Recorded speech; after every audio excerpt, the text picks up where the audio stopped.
दक्षिण सागर में बहते हुए 2.5 साल गुजर गए थे कि अचानक वह पानी में गिर पड़ा और तभी एक लोहार तलवार बना रहा था। उसे पता भी नहीं चला कि उसकी बनाई तलवार कितनी तेज है। तभी नदी से बच्चे के रोने की आवाज आई। लोहार ने तुरंत तलवार छोड़ दी और बच्चे को पानी से निकाल लिया। बच्चा शुक्रगुजार था, लेकिन अगले ही पल उसने खूब सा पेशाब कर दिया, जिससे पूरा घर गलती से तर हो गया। लोहार भावुक होकर उसे अपना गोद लिया बेटा बना लेता है।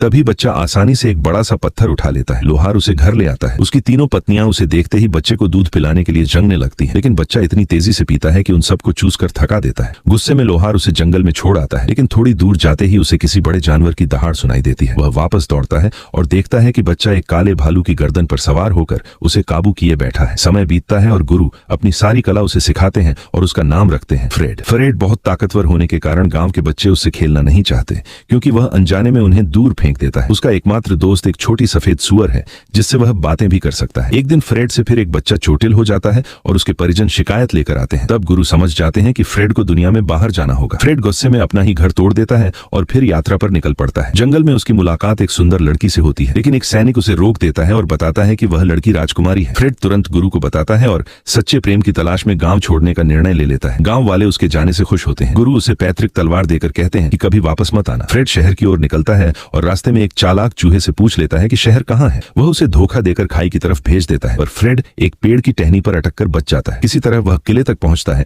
लेकिन सैनिक उसे अंदर नहीं जाने देते। फ्रेड हल्के से धक्का देता है और किले के दरवाजे में बड़ा छेद हो जाता है। सैनिक उसे 2 थप्पड़ मारते हैं और फ्रेड भी उन्हें 2 थप्पड़ लौटा देता है, जिससे वह बेहोश हो जाते हैं। फ्रेड शहर में काम ढूंढ लेता है और एक रसोई में आलू छीलने लगता है। वहां की एक युवती उस पर मोहित होने लगती है, लेकिन फ्रेड के मन में केवल राजकुमारी का ख्याल रहता है। उसे बताया जाता है कि सारे सेब काटने के बाद वह राजकुमारी से मिल सकता है। फ्रेड ज्यादा बल लगा देता है और मशीन तोड़ देता है, पर फिर वह अपनी ताकत से पल भर में सारे सेब निचोड़ देता है। रसोई के लोग उसकी प्रशंसा करते हैं, लेकिन मुख्य रसोइये को उससे खतरा महसूस होता है, इसलिए वह फ्रेड के दोस्त सफेद सुअर को मारने की कोशिश करता है। फ्रेड समय पर पहुंचकर सुअर को बचा लेता है और रसोइये को पछाड़ते पछाड़ते अखाड़े तक ले आता है। तभी राजकुमारी उसे पहचान लेती है और मजाक में घोषणा करती है कि यदि फ्रेड लड़ाई जीत ले तो वह उससे शादी करेगी। फ्रेड को लड़ना आता नहीं, इसलिए जादूगर उसकी बाहों की आस्तीन काटकर उसे डराता है। तभी उसकी महिला मित्र उसे पूरी ताकत लगाने को कहती है। फ्रेड तलवार घुमाता है और जादूगर की तलवार 2 टुकड़ों में टूट जाती है। जादूगर दूसरी तलवार लाता है, वह भी टूटी जाती है। राजकुमारी फ्रेड को फंसाने के लिए उसे आंख मारती है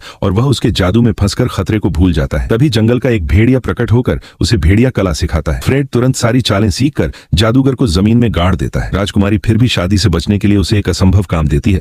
ड्रैगन आइलैंड से जादुई तलवार लाकर दिखाओ। फ्रेड तुरंत मान जाता है। वह गुफा में तलवार ढूंढता है और उसकी आवाज से ड्रैगन जाग जाता है। उसी समय फ्रेड को वह जादुई तलवार मिल जाती है, जिसकी शक्ति से ड्रैगन बेहोश हो जाता है। उसे एक ड्रैगन अंडा भी मिलता है, जिसे वह साथ ले लेता है। एक जासूस ये सब देख लेता है और जादूगर को सूचना देता है। जादूगर फ्रेड को मारने के लिए जाल बिछाता